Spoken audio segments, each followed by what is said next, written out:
वंदे मातरम। मैं विनोद कुमार शुक्ला, अड्डा पर आपका स्वागत है। सामना जो शिवसेना उद्धव बाला साहब ठाकरे वाली शिवसेना है, उसका माउथपीस है। हालांकि वो शिवसेना का माउथपीस था, लेकिन चूंकि अब अलग अलग हो गए हैं तो सामना पर शायद अभी इनका कब्जा है। उसमें एक बात निकल करके आई है, उनके एडिटोरियल में उन्होंने ये बात कहने की कोशिश की कि जो INDIA है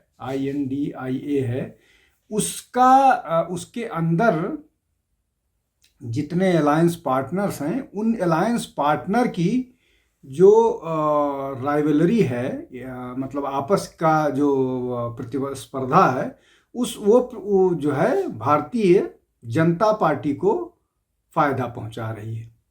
अब एक अभी वर्तमान परिस्थिति में भारतीय राजनीति एक अजीब तरह के दौर से गुजर रही है। मैं ये नहीं कहूँगा कि वो चौराहे पर खड़ी है, जहाँ पर भारतीय जनता पार्टी ने अपने जो उनके सबसे मजबूत मतदाता हैं उनको ही आहत किया है। दूसरी तरफ जो उनके मतदाताओं में हिंदुत्व के नाम पर एका हो रहा था वो भी हिला है। लेकिन दूसरी तरफ महत्वपूर्ण बात ये है जो एडिटोरियल में है कि वहाँ पर जो पार्टीज हैं वो अपनी राइवलरीज के कारण ये जो नाराजगी है उस नाराजगी को भी इनकैश नहीं कर पा रही हैं। ये महत्वपूर्ण बात है। यहाँ से मैं आगे बढ़ता हूँ। इन परिस्थिति में जो जिस तरह की नाराजगी है, उस परिस्थिति में इनको एक हो करके उसका फायदा उठाना चाहिए था। ये कहना कि इनकी नाराजगी का फायदा भारतीय जनता पार्टी को हो रहा है, तो इसमें दो विरोधाभासी बातें हैं। पहली ये कि ये INDIA जो है वो केंद्र के चुनाव के लिए था, और वो अगर केंद्र के चुनाव के लिए था तो उसका फायदा 2024 के चुनाव में हुआ। राज्य के चुनाव में इस पर कोई सहमति नहीं थी। इसको शिवसेना भी कहती है, इसको समाजवादी पार्टी भी कहती है, इसको तृणमूल कांग्रेस भी कहती है, इसको बाकी सारे राजनीतिक दल भी कहते हैं। तो एक बात ये हो गई।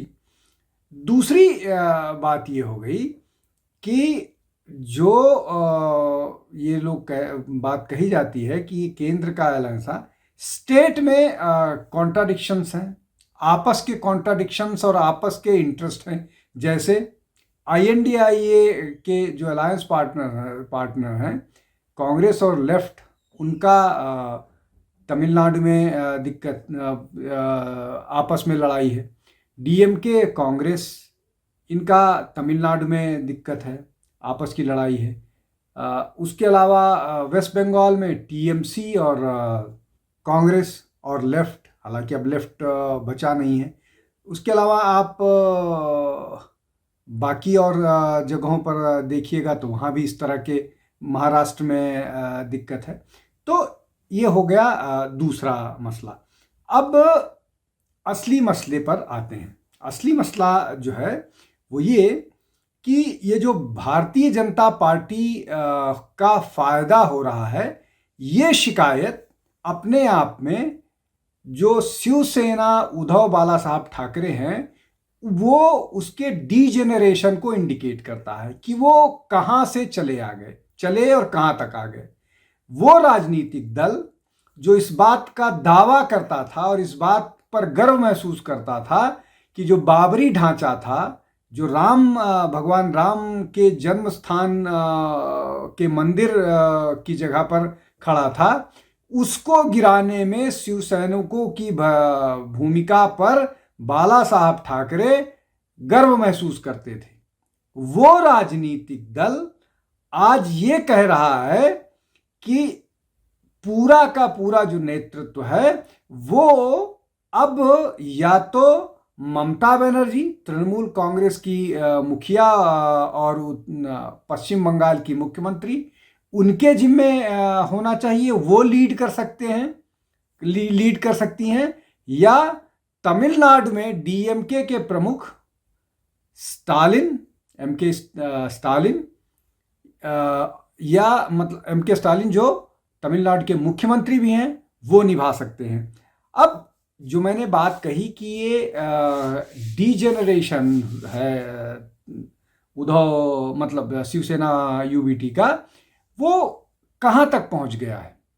अब जो जिस तरह की उनकी जो नेता हैं उद्धव ठाकरे, वो पिछले कई चुनाव से जिस तरह से वो अपने आप को प्रोजेक्ट करने की कोशिश कर रहे हैं, मुस्लिम मतदाताओं को इकट्ठा करने की कोशिश कर रहे हैं, उर्दू में पोस्टर्स निकाल रहे हैं, मराठी की बात करने वाले राजनीतिक दल उर्दू में अपने पोस्टर्स बैनर निकाल रहे हैं और मुस्लिम मतदाता शिवसेना के साथ खड़े हैं। यहाँ तक कि शिवसेना का एकमात्र मेयर जो पिछले दिनों अभी जो म्यूनिसिपल कॉरपोरेशंस के चुनाव हुए हैं उसमें एकमात्र जो मेयर शिवसेना को मिला है वो मुस्लिम है।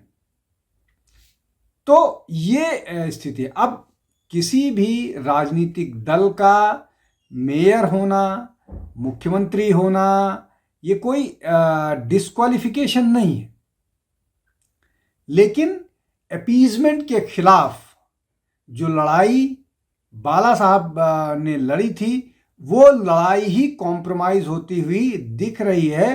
कोई 2 जनरेशन, 3 जनरेशन, 4 जनरेशन बाद नहीं, जस्ट नेक्स्ट जनरेशन उनके बेटे ने, उनका बेटा ये बात करता हुआ नजर आ रहा है और उनके बेटे के नेतृत्व वाली जो पार्टी है वो ऐसा करती हुई दिख रही है। और जिस कांग्रेस से वो अलायंस या उसके साथ किसी संबंध को लेकर के जिस तरह की भाषा इस्तेमाल करते थे, उस कांग्रेस के साथ अलायंस में उद्धव ठाकरे ने सरकार बनाई। अब ये तो इसको टॉलरेट किया जाना या इसको कुछ हद तक अपने महत्वाकांक्षा या राजनीति उसके लिए स्वीकार किया जा सकता है, लेकिन जो बात सामना में आज निकल करके लिखी गई है, जो बात निकल करके आ रही है वो खतरनाक है, या ये कहिए कि वो पूरे के पूरे जो राजनीति का नजरिया शिवसेना को लेकर के है उसको ही पलट देगा। जब शिवसेना के सामना में ये बात निकल करके आती है कि स्टालिन, एमके स्टालिन या तृणमूल कांग्रेस को आईएनडीआईए के का नेतृत्व बनाना चाहिए, उसको समझना चाहिए। अब वो महत्वपूर्ण इसलिए है कि इसमें जो 2-3 फैक्टर्स हैं उसको समझने हैं। पहली बात ये कि राहुल गांधी इसके नेता हैं। राहुल गांधी के पास 99 सीट है लोकसभा में, और जिस तरह से वो लोकसभा में बात करते हैं वो सही है कि वो नेता प्रतिपक्ष या आईएनडीआईए को लीड करने के लिए उपयुक्त व्यक्ति नहीं है, इसलिए कि वो किन विषयों पर बात करनी चाहिए, किन विषयों का राजनीतिक फायदा हो सकता है, उससे ज़्यादा अपने विम्स पर काम करते हैं। और उस विम्स के कारण उनको लगातार नुकसान हुआ है। और जो भारतीय जनता पार्टी या एक दावा किया जाता है कि अब तक उनके नेतृत्व में 95 चुनाव कांग्रेस हार चुकी है। तो उसका रिप्लेसमेंट क्या बता रही है सामना? वो बता रहे हैं कि ममता बनर्जी या स्टालिन। अब स्टालिन को शिवसेना अगर समर्थन कर रही है तो इसका मतलब ये है कि शिवसेना इस बात से सहमत है, जो बात स्टालिन की पार्टी करती है। वो वीर सावरकर को लेकर के जिस तरह की बात राहुल गांधी करते थे उस पर बड़ा सधी सी प्रतिक्रिया देते थे। शिवाजी के बारे में जिस तरह की बात होती थी उसमें बड़ी सधी प्रतिक्रिया देते थे। उतना एग्रेशन खत्म हो गया था अलायंस में आने के बाद। अब वो किस तरह से डील करेंगे जब डीएमके के नेता ये कहते हैं कि सनातन का इरेडिकेशन किया जाना चाहिए। मतलब वो सनातन के समाप्ति की बात करते हैं, सनातन को डेंगू मलेरिया के बराबर बताते हैं और ये इस तरह की बातें निकल करके आती हैं। अब वो नॉर्थ इंडियन के बारे में उनका भी ओपिनियन है, वैसा ही ओपिनियन शिवसेना का है। वहाँ पर जरूर ये दोनों राजनीतिक दल एक पेज पर है और इस मामले में ममता बनर्जी भी साथ हैं, इसलिए कि वो ये तो नहीं बोलती हैं कि वो गोलगप्पे बेचने वाले लोग हैं या इस तरह के लोग हैं, लेकिन वो भी नॉर्थ और बंगाली का एक जो डिवाइड है, एक जो बाइनरी है, उसको खड़ा करके चुनाव जीतती रही। तो क्या शिवसेना इस बात से सहमत है या इस बात से को स्वीकार करती है और इस बात के साथ आगे बढ़ने के लिए तैयार है, जहां डीएमके के नेता ये कहते हैं कि सनातन को नेस्त नाबूद करना चाहिए, सनातन को इरेडिकेट करना चाहिए और सनातन के बारे में और बहुत सारे उनके नेता गाय के बारे में, गोमूत्र के बारे में, उत्तर प्रदेश नॉर्थ के लोगों को गोमूत्र स्टेट बोलते हैं। क्या शिवसेना के लोग, शिवसेना के नेता इस बात से सहमत हैं?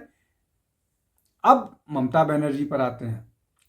ममता बनर्जी जिस तरह से हिंदू त्योहारों, हिंदू व्यक्तियों, हिंदू प्रतीकों पर प्रहार करती हैं और जिस तरह से उनका अपीजमेंट का तरीका है, क्या उस पर भी शिवसेना की सहमति है? क्या वो इस बात से सहमत हैं, चाहे वो मुस्लिम रिजर्वेशन की बात हो, चाहे वो वक्फ को लेकर के उनकी बात हो, चाहे वो SIR को लेकर के जिस तरह से बात कर रहे हैं, चाहे वो बांग्लादेशियों के लिए जिस तरह का उनका एटीट्यूड है, क्या इन सब पर शिवसेना की सहमति है? शिवसेना ऐसा ही चाहता है या सिर्फ इस बात के लिए कि बीजेपी को हराना है तो वो कहीं तक जा सकते हैं और कितना भी नीचे जा सकते हैं? क्या ये अकेली मंशा है? और वो मंशा समझना थोड़ा मुश्किल है। ये बात तो समझ में आती है कि जब कांग्रेस के साथ वो गए तो उद्धव ठाकरे को मुख्यमंत्री बनना था, लेकिन उसके बाद जब वो लगातार असेंबली में, जिस असेंबली के चुनाव में जो स्थिति हुई है और उसके बाद जो म्यूनिसिपल कॉरपोरेशन की BMC के चुनाव में बाकी सारी जगहों पर जो स्थिति हुई है शिवसेना उद्धव बाला साहब ठाकरे की, उन परिस्थिति में भी वो उसी राजनीतिक घटक के साथ, उसी आइडियोलॉजिकल जो एक ग्रुपिंग है उसके साथ नजर आ रहे हैं। ये बात उनके ही मतदाताओं को नहीं समझ में आ रही है और उन्होंने कोशिश की अपने साथ अपने चचेरे भाई राज ठाकरे को भी लिया करके, लेकिन फिर भी लोग उनके साथ नहीं खड़े हुए, इसलिए कि उनके मतदाताओं का जो आइडियोलॉजी के हिसाब से उस राजनीतिक दल से जुड़ा था, वो ओरिजिनल शिवसेना जो जिसके प्रमुख एकनाथ शिंदे हैं उधर चला गया है, वो उनके साथ आइडियोलॉजी के लेवल पर खड़ा नजर आ रहा है। फिर भी जो इस तरह की बात कर रहे हैं वो अपने आप में बड़ी चिंताजनक उनके मतदाताओं के स्तर पर है। और क्या ये पूरा जो नैरेटिव है या जो पूरी बात कही जा रही है उसमें INDI ये जो है वो क्या राहुल गांधी को डंप कर पाएगा? क्या 28 MLAs MP वाली राजनीतिक दल तृणमूल कांग्रेस या 37 या हाँ वो 30 के आसपास, मतलब कम, दूसरे नंबर पर, तीसरे नंबर की पार्टी तो 37 MLA के साथ समाजवादी पार्टी।